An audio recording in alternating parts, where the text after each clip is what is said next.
مجھ کو معلوم ہے پیران حرم کے انداز، ہو نہ اخلاص تو دعویٰ نظر لاف و گزاف،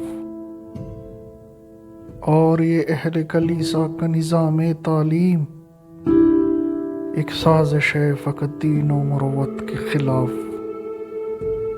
اس کی تقدیر میں محکومی و مظلومی ہے، قوم جو کر نہ سکی اپنی خودی سے انصاف۔ فطرت افراد سے اغماض بھی کر لیتی ہے، کبھی کرتی نہیں ملت کے گناہوں کو معاف۔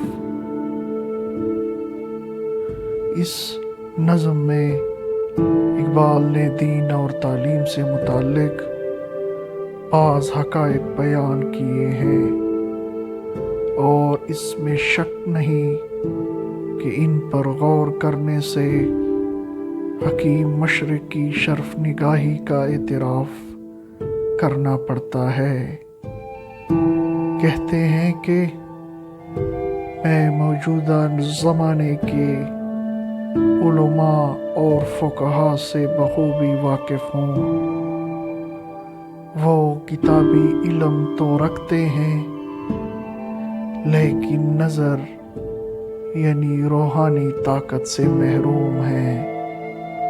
یہ دولت تو صرف اخلاص یعنی عشق رسول اللہ صلی اللہ علیہ وآلہ وسلم سے حاصل ہو سکتی ہے۔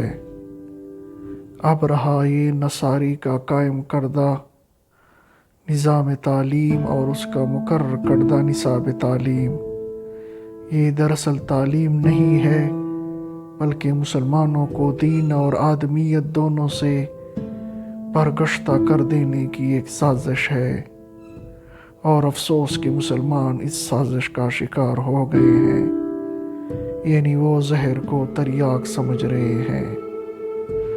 جو قوم اپنی انفرادی اور اجتماعی خودی کے فطری تقاضوں کی تکمیل کا انتظام نہیں کرتی، یعنی اپنی خودی کی تربیت نہیں کرتی، وہ کبھی اس دنیا میں سربلندی اور حکومت حاصل نہیں کر سکتی، بلکہ وہ ہمیشہ دوسری طاقتور قوموں کی غلام رہیں گے۔ فطرت کا قانون یہ ہے کہ حکومت اسے ملتی ہے اس کے اخلاق بہتر ہوں۔ اس شعر میں اقبال نے عمرانیت اور تمدن کا ایک زبردست نقطہ بیان کیا ہے۔ کاش مسلمان اس پر کما حق غور کر لیں۔ علامہ صاحب کہتے ہیں کہ فطرت کے قوانین یا اس کے طریقہ کار پر غور کرنے سے معلوم ہوتا ہے کہ وہ افراد کے قصور تو کبھی کبھی معاف کر دیتی ہے، لیکن ملت کا قصور معاف نہیں کرتی۔ یعنی فرض کرو ایک حکمران قوم ہے، اس کے بعض افراد کبھی کسی گناہ کے مرتکب ہو جاتے ہیں تو فطرت ان کے گناہوں سے اغماس یا چشم پوشی کر لیتی ہے، لیکن اگر پوری قوم گناہ میں مبتلا ہو جائے تو فطرت اس قوم کو کبھی معاف نہیں کرتی۔ چنانچہ اس قول کی صداقت تاریخ عالم پر نظر ڈالنے سے بخوبی واضح ہو سکتی ہے۔